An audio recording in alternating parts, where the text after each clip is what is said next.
one of my mentors would often say two things. You're only as good as your last deal. So don't, don't wallow in that. Don't bask in that. You're done. That deal's done. And his other big thing was you got to go to know. Like you got to show up. You got to go to places. You got to know. You got to be in crowds.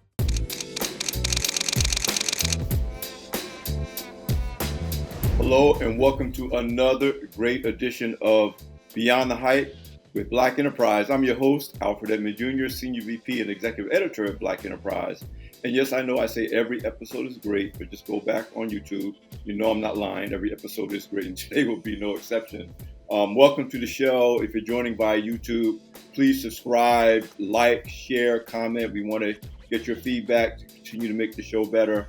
Of course, you can watch us on all the other social platforms, as well as at blackenterprise.com.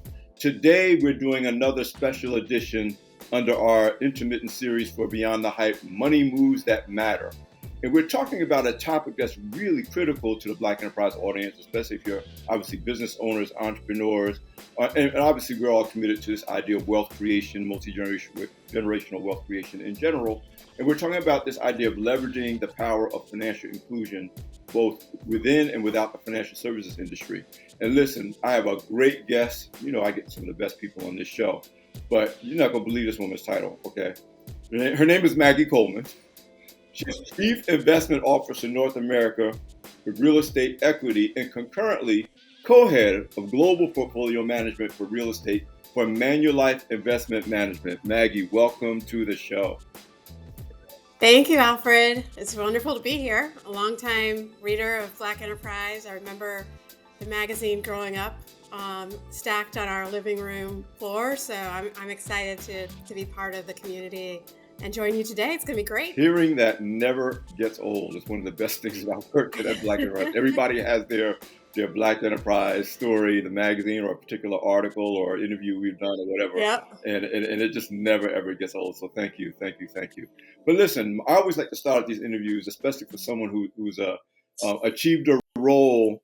You know, most of the people that we have on this show, and including myself in terms of what I do for a living, I wasn't like 11 years old when somebody said, "What do you want to do when you grow up?" I didn't say, "I want to be, a media executive." You know, you think about the things you think about, and tell me about the journey from little Maggie to becoming the Chief Investment Officer and co-head of Global Portfolio Management. Those aren't words that roll off your tongue when you're a kid thinking about what you want to do. They do not. They do not. I mean, I think, my the first thing I wanted to be growing up, I wanted to either be a veterinarian, like, a lot of little kids, or a marine biologist. So yes, the idea of real estate investment management came much later. But, I grew up in Indianapolis, Indiana, home of, Indianapolis Black Expo and all of those good things. I grew up in the middle of town, had, a mother who was worked in high school. So she was a principal in high school. My dad lived in DC for most of my young childhood and worked for the Office of Management and Budget. And I bring that up to say my dad was an attorney. My mother ultimately went on to get her PhD. So I grew up really thinking kind of two tracks: education, you go get a terminal degree, or you become a lawyer. And that was really what was, what was modeled in front of me. And so, I was a very, heavily focused academic. I was not a sports oriented athlete. I did play golf.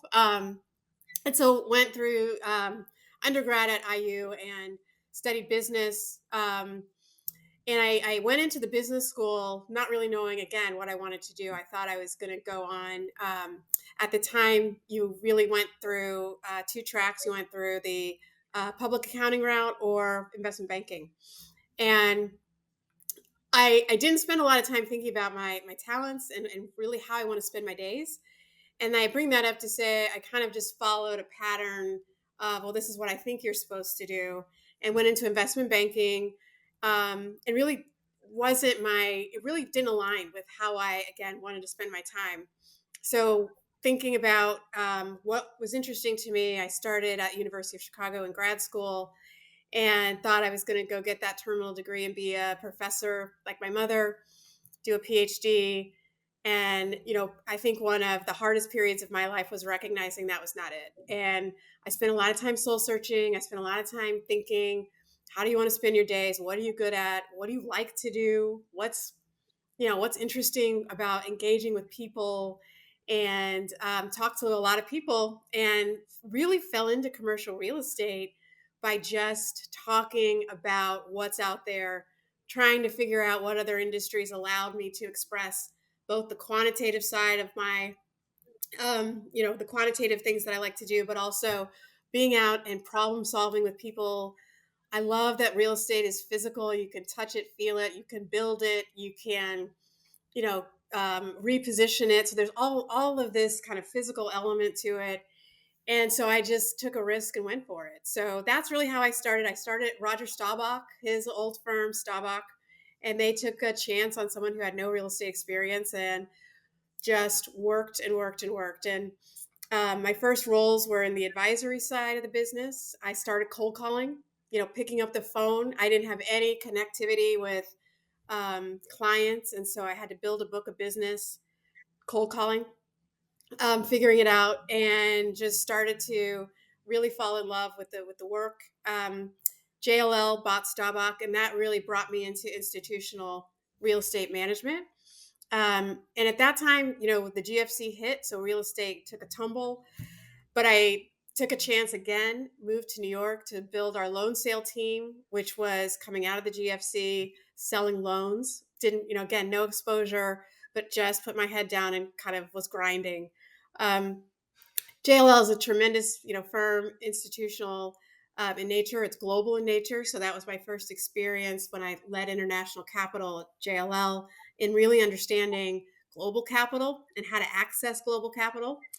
And then decided, with the opportunity with Manulife, that there was this really now nice pathway to become part of the fiduciary institutional business, and really thought that this was a great way to complement my advisory roles by sitting now on the fiduciary side and being able to build portfolios and really think about capital in different ways. So a lot there, but it wasn't. Yeah, the path is never what you think it's going to be. The titles, the opportunities have really just been based on thinking about what's next, where's the economy going, where's the business going, and taking risk. So that's why that question is one of my favorite ways to start off. I mean, even practically my whole career, even before this show existed, this idea that, because again, my story is not that different from yours. My Yeah. listeners know very well. I didn't study journalism at all in college. My degree's in art. I still love art, but it's not like that's what I do to make a Hmm. living. Um, and I told it so many times how I got dragged kicking and screaming to the thing that was really the thing for me. But I wouldn't have known it was the thing for me if I didn't do it. And Right. then you're like, oh wait. And it's interesting. You talked about, I talk about the left brain and the right brain. There's a part of you that wants to do quantitative, very measurable, mathematical things, and I have that side of me. And then there's the more creative side that needs tangible, physical. And you got that in real Yes. estate. Back when we had a magazine, I got that out of being a magazine because I was like, no matter how good the last Yeah. issue was, you can't just produce that the next time. You got to do it Right. all over again. Yeah. There's a creativity to it, and Yes, there's a creativity to deal making too, yes. which I also like. There's no deal is the same. No strategy is the same, and so there is that creative element to deal sourcing, deal making, which I think is really gets you excited and gets you fired up and talking more passionately. But I mean, if you still ask my parents what I do, they're like, we don't know. Same here. They're like, I think she does something 90% of in my real family, estate, but we don't really when know. I stopped being like one of the writers and I moved up into management editing, and they didn't see my byline anymore. I remember my first time my mother Yeah. got a magazine and my name wasn't on any of the articles. She thought I got let go. I was like, no, mom, Yeah. look in the masthead. I'm a senior editor now. But Yes, yes. So they still. I sent my mom a bio once, and I was like, "This is what I do," and she was like, "Yeah, I don't know." but they know I'm happy, so that's what's That's the important, of bottom line. course. Well, the other thing That's that's what important, matters. and here's a challenge that I didn't face as a younger person, but I think the last two or three generations, um, most of the things you're going to end up doing for a living are jobs and even industries that don't exist yet. Correct. So your ability to be kind of creative and adaptable, because I'm a baby boomer, so it was very easy for me to kind of look 20 years down the road, and the job I was thinking about probably was going to be there and be practiced Right. pretty much the way it was practiced when I was thinking about it. Now, Yeah. what I've been doing for the last 25 years, so Black enterprise didn't exist, years ago. And so the capacity to be open to what you might be exposed to is just critical now because, whole industries are emerging that didn't exist 5 years ago. That and I think it's a very exciting and eloquent way to state it, Alfred. I mean, obviously you do what you do because you're eloquent, but it's right now, I think such an exciting time for young um, talent and young thinkers and young business people. We really don't know what this next cycle and this next phase is going to look like. When you think about, AI, technology, connectivity, it's really, I think, going to change the landscape of investing. It's going to change the landscape of private markets. It's already changing real estate in ways that we did not foresee 10 years ago. And I think that the nimble nature of this next generation of leaders is really going to be, it's going to be exciting to see what they do, but it's definitely going to look a lot different. And I think it's going to be it's going to be very hard for us. I'm not a baby boomer. I'm a millennial, I guess, but it's I think hard for us to even conceive what's out there. Listen, one of the other interesting things about what you do is the fact that you've led capital deployment all over the world, the Americas, Europe, Asia Pacific. What have you learned about creating access and opportunity through capital, particularly as you play a global role in the work that Mhm. I think one of the things that I've observed and I continue to learn when you're accessing capital is just that capital is increasingly complex in terms of the breadth of types of capital that are looking for access to great ideas, investments, and so I think there used to be there's the institutional nature of capital, the Manulifes, the insurance companies, the large private equity, funds and investment funds. So there's the institutional side, but there's a growing wave of family office capital. There's a growing wave of high net worth capital that is entering into, I think, different industries in different ways. And so the way you can access capital, I think, is becoming broader, but even more complex.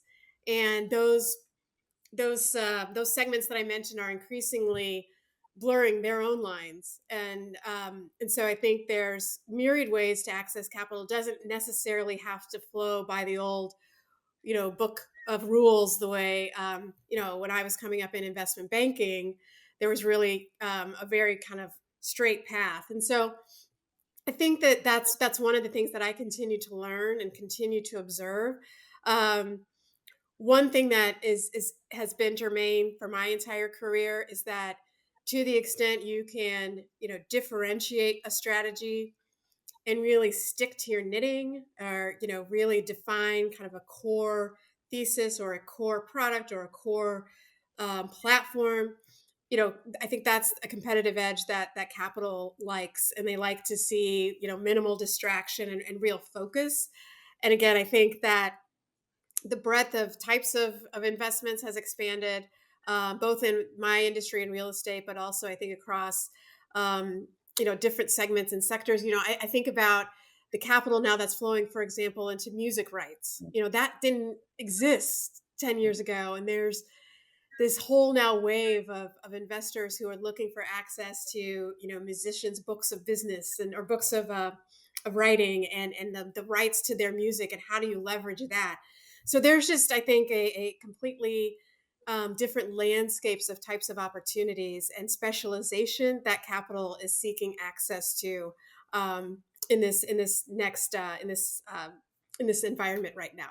so Maggie, from your experience, Well, what helps business owners and partners build confidence and credibility during times of uncertainty and transition? Again, as we talk about, the nature of financial inclusion, the goal of raising capital, supplier relationships, help going through Hmm. growth phases, and a big part of that is what you're able to do in that space. So talk about um, how do they navigate times of uncertainty and transition in your space? Well, I think I mentioned this in my kind of background. I think there's times of uncertainty is actually times for opportunity. And I know people say that often, and disruption creates, ideas and you can find unique ways to kind of manage through times of uncertainty and disruption. But I actually really do think that some of the best opportunities have come, whether it's and in real estate and specifically post GFC, when you look at the returns in this particular industry that were generated for investors, whether those are institutional or high net worth, those returns came for those who could be active and putting money to work right after 2008 and 2009. So if you look at the vintage of funds between 2010 and 2014, those are some of the best performing real estate funds in this past cycle. So I think that's just a clear example that if you can be active and if you can be putting what capital you have to work during times where it looks like things are uncertain, during times where there's a lack of clarity and perhaps a lack of liquidity that is facing some of your competitors or your competition. Then I think you really do have an opportunity to outperform and achieve whatever alpha looks like in your particular business in your particular segment of the market. So I think that's really true. I also think times of uncertainty and times of market volatility require a lot of flexibility. So I mentioned that I've had the benefit and the blessing of being both on the advisory side, where you're seeing a number of different deals and you're seeing a number of different business strategies, and you're thinking about what's the right capital for that particular deal or opportunity or fund or portfolio. And I've sit now, on more on the fiduciary investment management side. But I think that having flexibility to maneuver your business plan to find capital that is flowing or find access to liquidity is really important. I remember working with an emerging fund manager a couple of years ago, that wanted to do, affordable housing, and rightly so. There's a significant affordable housing shortage that we talk about a lot within real estate, and what does that mean?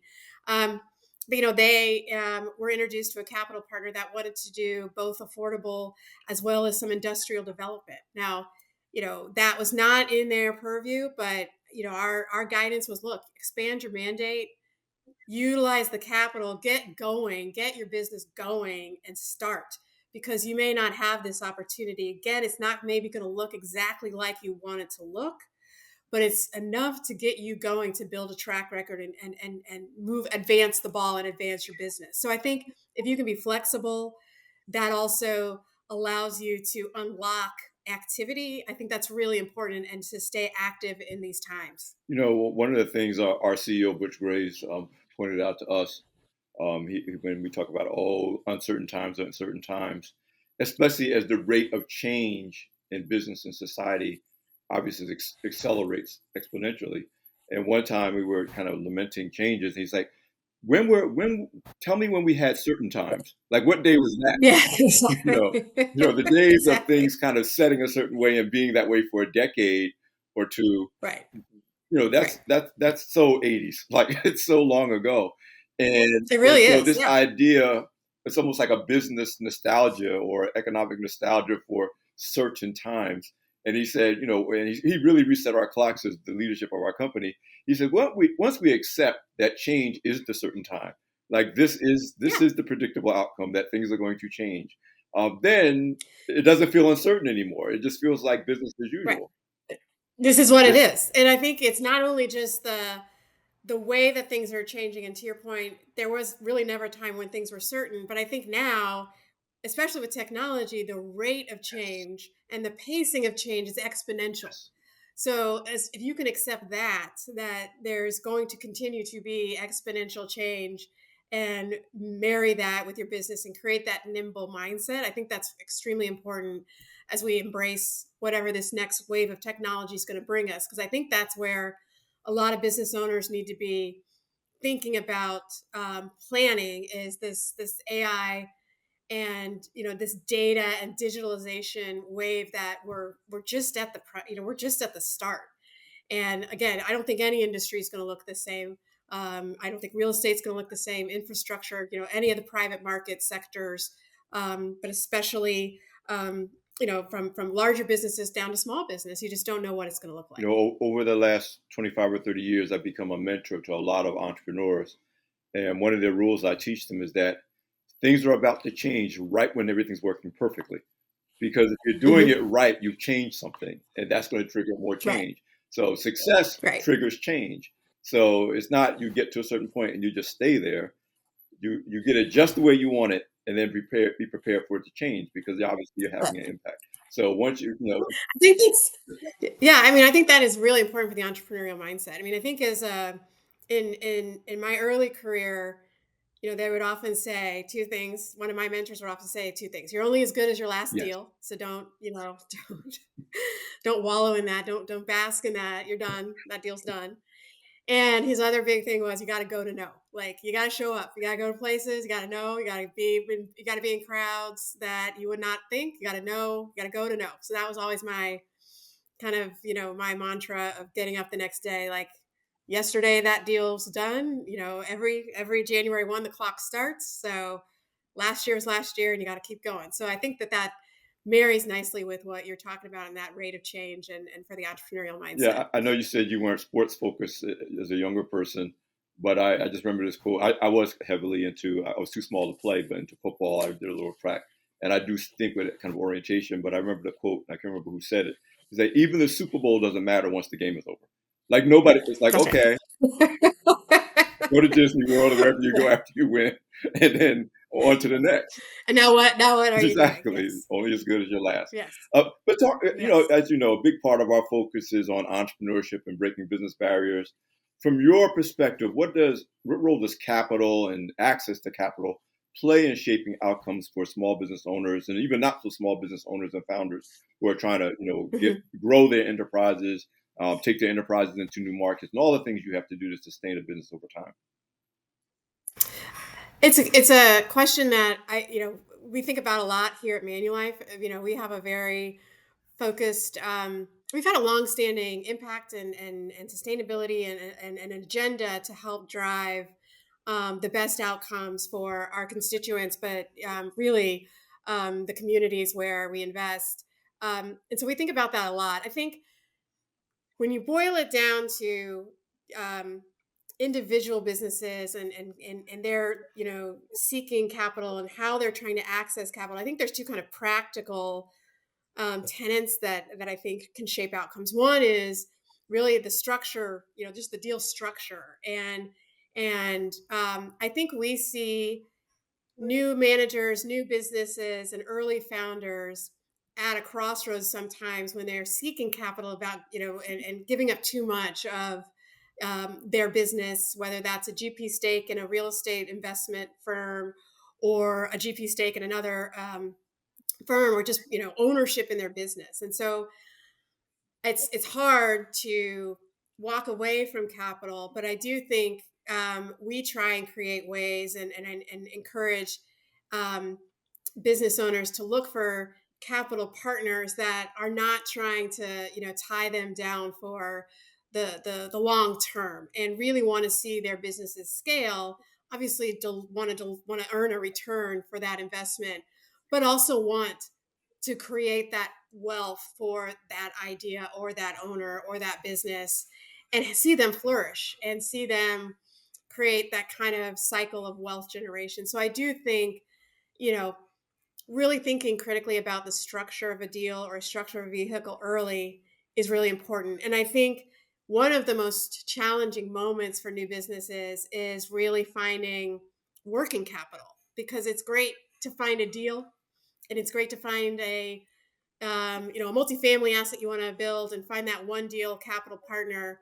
But it's really hard then to go replicate that and build your that first team that's going to move you into institutional, into the eyes of institutional capital. And so that bridge of needing capital to bring in, a controller, two or three acquisition team members, an asset manager, that's just on the real estate side. But, whatever that early team is that gives you stability to be able to go replicate your business. I think that's really where we see capital being a critical need, and really where we try and counsel, managers and managers and business owners to not let too much of that business go for that bridge. I've seen that so much over the years, and even more now more than ever. Especially, if you're people who are new to business ownership, where they're maybe only first or second generation to either start a business, or they come from a legacy of entrepreneurship in their families, but the families were never focused on growing the business. It was more the good, Right. stable, profitable business, and we're not trying to become a scaled business. And now that Right. scalability is obviously increasingly important. You have entrepreneurs who never really had those conversations, didn't have people around them to have those conversations.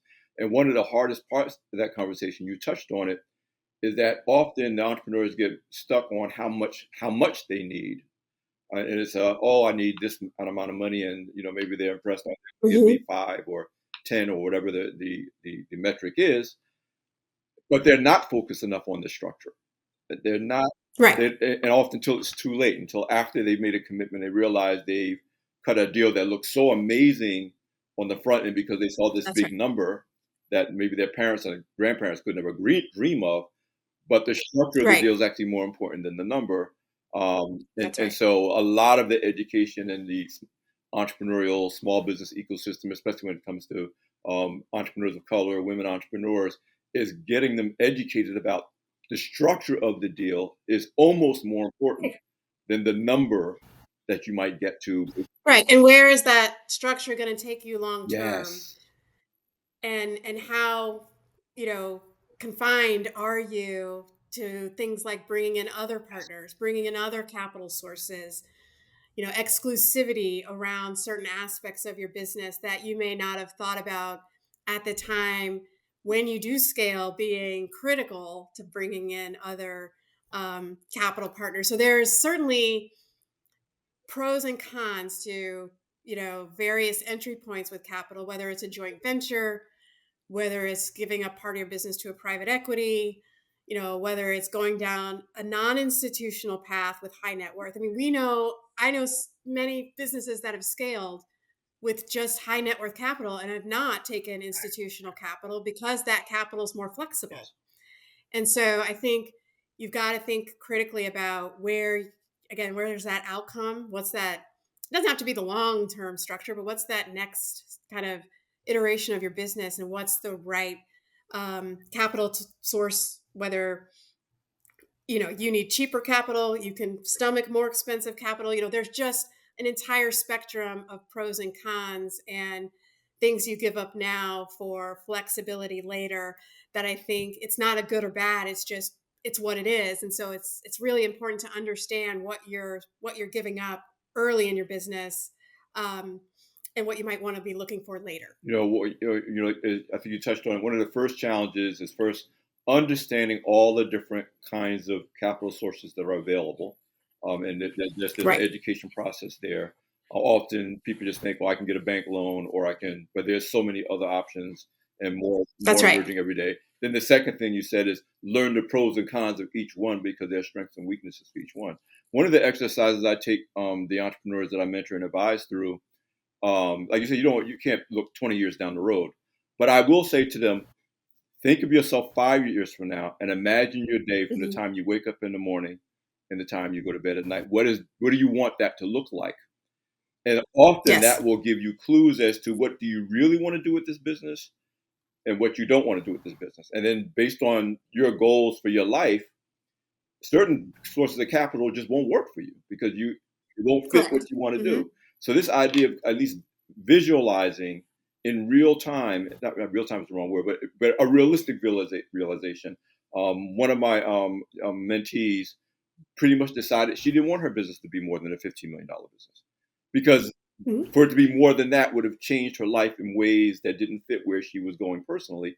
And it helped her eliminate certain sources of capital that seemed attractive at the time. But it was like, no, that's not really, it looks good Right. today, but it will be horrible for me and my business, and in her case, for her son down the road. But Right. so, so many times people compartmentalize this part of my life is the business, and then this part of my life is the life, only to find out that life it be life and it doesn't care. It's like It doesn't care. It doesn't care where that. Yeah, there is demarcation. no difference. And you, I very much am aligned with you. We have a 5-year business plan, Mm, you know, that we look at every quarter, but there's that interim, 3 years in, what's happening for the 5 year, and then project another 5 years out. But yeah, it's very hard to predict long term. Again, we've been talking about so much uncertainty, and so you may end up, I think we started off. I'm in a business now I never would have thought of. yes. So there's just life is uncertain. So I think that 5 year mark is really an astute And one. for those who dream to have, multi-billion-dollar businesses, and that's a dream that we encourage at Black Enterprise, I always remind people: you look at businesses that size, they're not in the business they were in when they started. Like, No, and many have grown through M&A, yes, through very significant stakes in terms of growth, yeah, right? And so, but they didn't start out that way, right, right? right. Um, we always see like the outcome and think that it was went from 0 to 60, but you don't see the 0 to 2, 2 to 4, that those baby Yeah, steps. I have to remind people. I said no building is built starting with the penthouse, Right. but we look at the penthouse and say that's what I want, and that's not Hmm. where it started. What are some? We Yeah. touched on some of them, but what are some common assumptions that you've encountered about entrepreneurship and small business partnerships in the institutional investment space?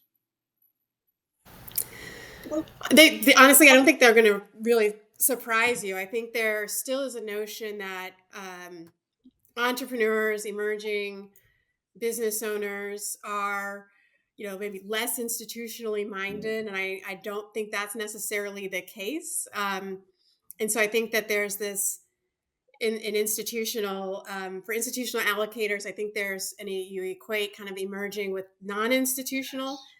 And I don't necessarily agree with that all the time. I think you can be a small business and still be very institutionally minded, and have institutional governance and institutional, operations. But I do think that's a common assumption that new and emerging and small business owners face. I also think a correct assumption that institutional capital makes is just that um, small business owners and new managers, new business starts are usually much more nimble, are usually able to see the niche amongst an overcrowded playing field, and that's really where alpha is. That's really where that needle moving idea sits. And so I do agree. I just now, having sat in large institutions, I think that is really where you see um, operational or ideation that really creates that alpha for an industry. And so that's, I think, is a correct assumption that institutions make. We're just we're built differently, and so um, that's, I think, the beauty. I think that's really the beauty and the sexy part of being on that side of entrepreneurship. Through your lens as a leader in real estate and private capital, what patterns have you seen in how businesses thrive when they get the support of a long-term partnership, not just a one-time investment? Well, I think it's scale, Mm, right? I think it's the ability to scale, and long-term partnerships can breed um, scalability. They can breed efficiency. They can sometimes breed complacency, and again, a comfort in not necessarily looking outside the mm. box. But I think those first two certainly are tremendous benefits to being able to secure long-term capital partners, um, and giving you a faster and more efficient path to scale. Absolutely. One of the things that I learned when I was a under talented but very uh, ambitious athlete that I still apply to all areas of my life, not just business or work, is this idea of relaxed readiness. That you're not Yeah. so afraid of change or shift that you're frozen and you're rigid Right. but you're not so comfortable. You're just kind of laying there unprepared. And Right. I, in sports, that's taught that you got to kind of be relaxed and ready at the same time. And especially in this environment of change and like AI is, we thought the internet accelerated change, and now we're realizing that's not real fast change. AI is every Right. 15 minutes practically, in ways that we're still trying to catch up to. But I appreciate many of the things you share because the fun part is also the hard part. It's fun, it's creative, but It's it's hard. hard. The former CEO of Xerox, It's Ursula grinding. Burns Yeah. said, "It's good, yes, be creative, but it's good to try to be right 80% of the time. Like, don't be so creative that Yes. you're just trying anything to see what sticks." And so there is a an element of entrepreneurial thinking that I think shows out in the most successful entrepreneurs to be clear and understanding, committed to their business, but not so rigid about it that when new opportunities or changes happening, they can't respond. Right. They can't respond to it. And I think and I think as you move from that spectrum, across that spectrum from more flexible kind of high net worth family office capital into the more institutional side of capital access, the less room for that creativity you have because they like that systematic approach to 80% of the time you need to be right. And so I Mhm. think again as listeners want to think about the right type of capital for their business, that's something important as well because there's the readiness, but there's also um, that reliance that institutional capital needs as a fiduciary to be able to deliver to their investors. And so there's a it's an interesting spectrum, I think, when you talk about that kind of creative approach. And I'm not saying creativity related to business strategy. I'm thinking more excuse me, creativity related to financial structuring Mhm. or you know how you define certain uh, you know um, ways that your business again structuring your business. I had a conversation yesterday with an investor talking about leverage and how we define leverage limits and how they define leverage limits. So it gets into the nitty gritty, but again, they're like, we don't really like creative ways of defining leverage. We just want it to be this, and because they're looking out for their Right. investors. And so I think as you move into more of the institutional side of capital access, some of the ways you might be able to negotiate structure becomes less of that kind of nimble risk taking element of entrepreneurship. Well, that goes to that saying that we hear all the time, but often we forget is what got you here won't get you there. So, Right. yes, being nimble and creative is important at certain Right. stages, and you don't want to totally lose that part of your DNA. But you're right, as you get bigger, as you scale, you start dealing with more institutional partners and resources. There's rules that are fairly rigid Hmm. that you got to be willing to play within, and creativity has takes more of a backseat. You can't just totally get rid of it, but it Yeah. takes more of a backseat. As Yeah. we bring this conversation home, obviously we're talking about financial inclusion, and the mere fact that you and I are having this conversation, which is a conversation that our parents and grandparents couldn't even have imagined, much as had, both as people of color and you as a woman. Um, your grandmother was never going to be involved in a conversation about leveraging institutional capital, et cetera, et cetera. But talk about what No. inclusive investment looks like to you and how you're helping to create more access through your current work. Yeah. It's I mentioned early on, Manulife has had a longstanding, impact agenda and ESG and sustainability thread, not only through private markets and real estate, but really through their, retail and Yes. retirement business. And they think about long-term outcomes. They think about longevity of constituency.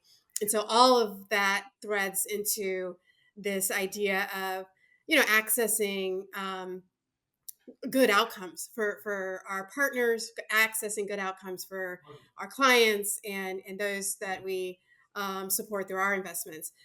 I think, I'll start with my particular. When I came to Manulife, that was important to me. That this was a firm that has that part of their DNA, and so that was really important to me personally. I think what's been interesting in real estate and thinking about access to capital in real estate, and this is global, so this is not necessarily just US, is that I think capital is increasingly seeing that you can be accretive to returns. So you can drive good returns for your investors and your LPs and or your um, retail and retirement clients while making the world a better place. And so, how does that manifest itself from kind of the high 40,000 square foot down to what I do in real estate? It's, a lot of European investors are investing in decarbonization plans for, their real estate assets. Many LPs, many endowments and foundations and pension funds and corporate pensions globally are looking at the lack of affordable housing supply in the regions. And again, that's US, that's Canada, that's APAC, that's Europe. There is a lack of affordable housing across the entire living spectrum. That's workforce housing, that's LIHTC, that's student housing. And so finding that supply demand imbalance and being able to build into communities and again provide good outcomes for the people living in those communities through just affordable housing. And so that's again one way that I think you can look at the outcome being making society better, providing not just housing but providing access to services through those housing developments. That's really how we are thinking about what we do in delivering strong returns for our investors, but also building into communities that are developing through sustainable investments as well as housing and other types of real estate. And then I think, again, this global investment in technology is going to drive a lot of real outcomes that are going to be benefits to um, those who are wanting to do well and do good and do right by building their own wealth, but also right by society. I was talking to a really interesting business that's building and accessing more digital and fiber to communities, not just necessarily communities of color, but just marginalized communities, and thinking about what does that access to digital do for outcomes for those individuals who live in areas that still don't get internet, right? And so that's a great return profile for a business because there is a supply demand imbalance, but you're also creating access to education, to information, um, to new ideas that those individuals don't have. So I think that there is absolutely this connectivity across, keeping people in their homes longer, helping people live better lives, and creating access to information education that can be part of this story of entrepreneurialism and access to capital as well as institutional investing.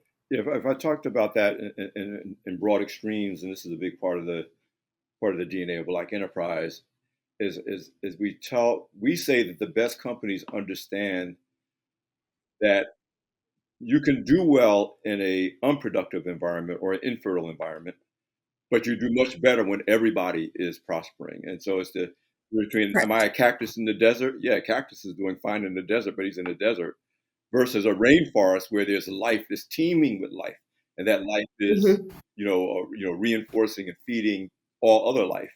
And Right. all the best companies in every industry, and this is the Black enterprise mindset, in my opinion, they're operating environments where, like, yes, we are thriving because we are supporting the ability of everyone in this ecosystem of our company or our business or our community Hmm. to thrive. If we're all thriving, that's yes. But I could be, if you take the individual terms, I could be the rich guy in the poor neighborhood, and to be able Yeah. to afford to survive and thrive and get through, or I could be a guy who's not even exceptional because I'm doing well because I'm in a neighborhood where we're all thriving together. And companies need Right. that mindset. And obviously, Black Enterprise believes that Manulife is one of those companies, but it's not because of us. It's in your DNA, as you said. They're like this idea that it's better to serve customers who are thriving because of our service to them, and it's more profitable to us. So, I mean, That's not right. surprising that I hear you say that. Listen, before I let you go, again, one of my other favorite questions is, what does Maggie do for Maggie? I'm big about self care. I tell entrepreneurs, if you break down, everything breaks down, or if you're a career, if you break down, everything breaks down. So you are the biggest asset. You're the most important asset, the most valuable asset, because it stops if you don't take care of yourself. So what does Maggie do that recharges Maggie, that makes Maggie the best that she can be? Well, Maggie loves her sleep. No, Hey, I do love that's a sleep, word. That's a which is very whole important. entire People word that I didn't learn people until I just was in love my to sleep. 40s. That it's not good to Yeah. brag that you get by on 4 hours of sleep. That's not good at all. It's not sustainable. I have young kids. I have three boys that are twins, 11, 11, and 7. And so, I think spending time with them and in watching them in various, they play hockey, they do sports. Um, and so watching them is really kind of time off of, you know, um, the corporate and the work. And that's really, can be very rejuvenating. Also, being a mom of three boys is sometimes exhausting, but it's exhausting in a good way. Um, and I do like to take care of exercise, take care of your body, take care of your mind. I love the idea of just kind of spending time just relaxing with people that you love, and so that's really where I get re-energized. In my spare time, I've been golfing, trying to golf more, because our family likes that activity, on vacations and that kind of those kind of getaways. But largely, it's really just spending time with my family right now. You have kids; they grow up fast, and so um, it's fleeting, right? And I think that enough people tell you that you really want to kind of take hold and really really enjoy this time. You mentioned sleep, which I'm a big deal. I'm on a personal, using myself as the guinea pig, personal health and longevity project. And so, Yeah. discovering that no sleep is not an option, that's not a luxury, that's a necessity. That's if you want to perform the way you want to perform over the long haul. But there's a Harvard study that those of us who are in this kind of fitness and longevity space um, often cite. The biggest factor in health and longevity over time, with all due respect to exercise, everybody knows I'm serious about fitness, with all due respect to sleep, with all respect to good nutrition, the most the most impactful factor is the degree to which you have meaningful relationships throughout your life. That's the biggest. Add something like 10 years to your life. And Yes. so, yes, it's true at the current stage you're at, you want to have engaged, active engagement with your family and your children, because you're right, it does go by.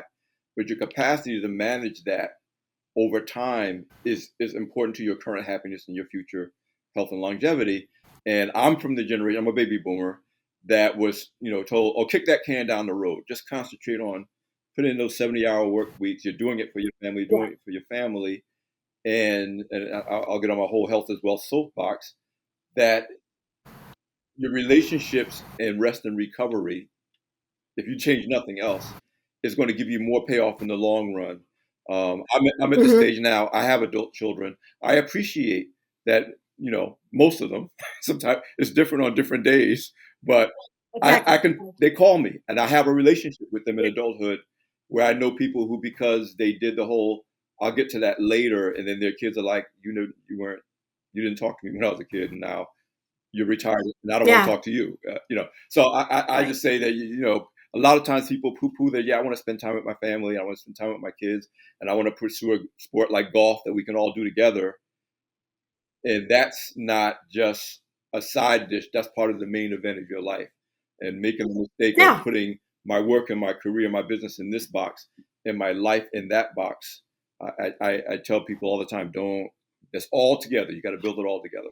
It's all together, right? It's all together, and I think the boys see how hard we work, to allow them to do fun things, and so I think they see both sides of it. And I agree with you. I mean, I talk to my parents all the time because there's that nice connection, with, just the way that we grew up. And so to me, it's a blessing. I know both my parents are still alive to be able to, call them whenever I want. And so I talk to them all the time. I think of them all the time. We were in Quebec where my husband's from on vacation. I bought for some reason in this Quebec hotel, there was a Tuskegee Airman Wow. hat. And so I bought that, I thought of my dad because that was his, he's passionate about, history. And so it's just funny. Like you just think of those little things to say, I'm thinking of you. And so that I agree with Yeah, you it's a that you beautiful can't thing replace that when your with parents call you. health with, It's a beautiful thing yeah. when your parents call you because they want to call you, not because they have to. Yeah, exactly that. Yeah, Cause you're, but it's a beautiful thing when you call them because you want to talk to them, not because you have to talk to them. Yeah, yeah, you need something. exactly, exactly. Listen, Maggie, before we wrap up, what is the best way our audience can continue to learn from you? Where can they follow you on the socials if that's a thing? What's the best way for our listeners for Beyond Hype to stay connected to what you're doing? I think the best way is Okay. LinkedIn. Yeah. We're on LinkedIn. Manulife has a pretty active um, LinkedIn profile where there's a lot of research in my area, but in a number of different areas that would be interesting for your readers and listeners.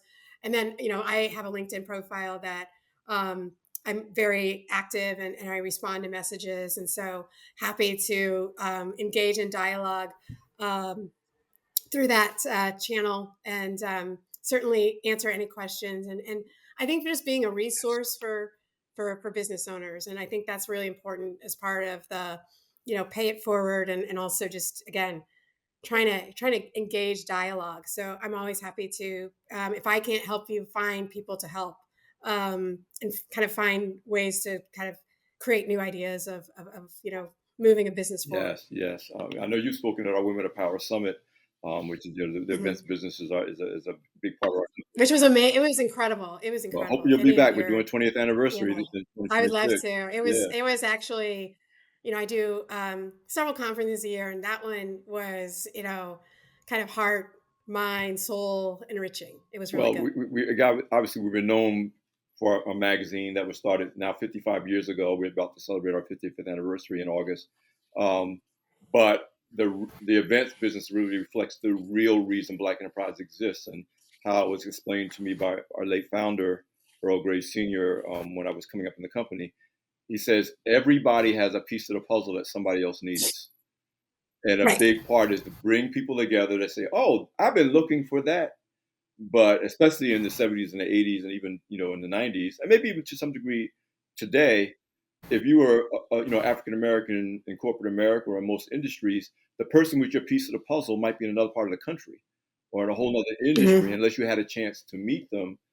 And now today we have Women of Power, we have the Excel Summit for Men, and a big part of that is the larger mission of helping everybody get together and say this piece of the puzzle that means nothing to me means something to you, and let's.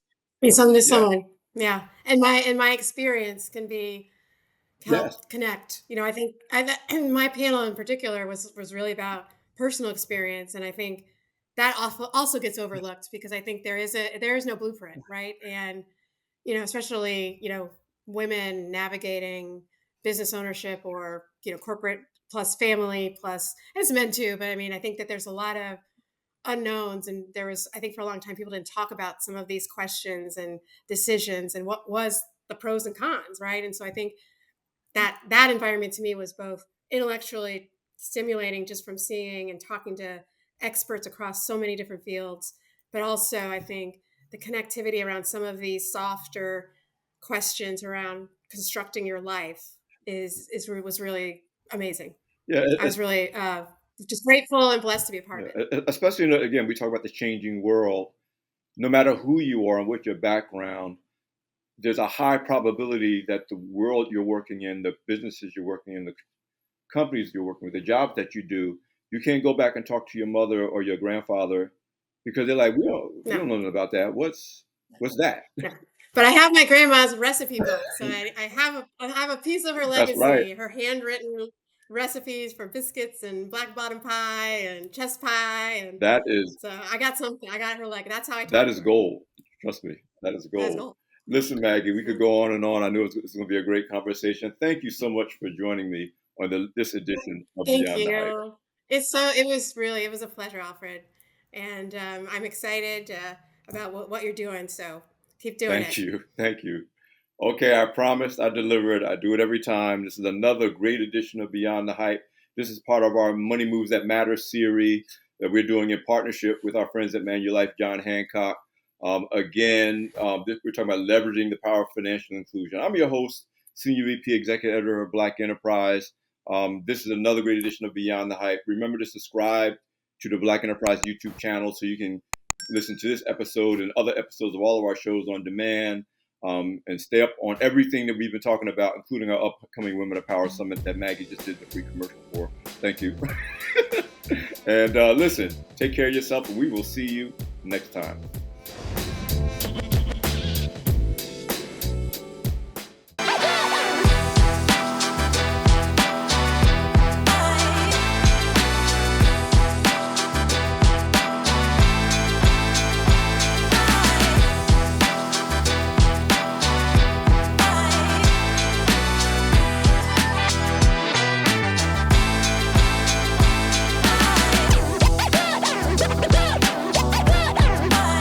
I am doubly honored to receive the Earl Graves Senior Vanguard Award, named after Bee's founder. Mr. Graves was always a guiding light for me and many others. He always had advice, a kind word, and even a playful jab for me.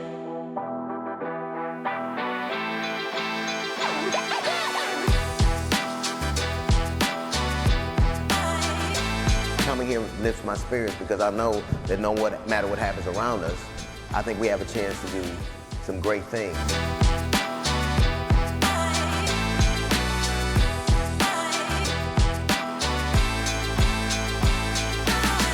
Networking is extremely important.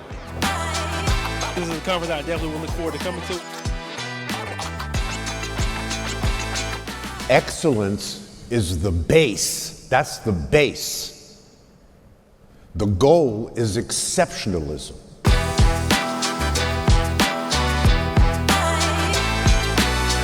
Anybody that is a business person needs to be here.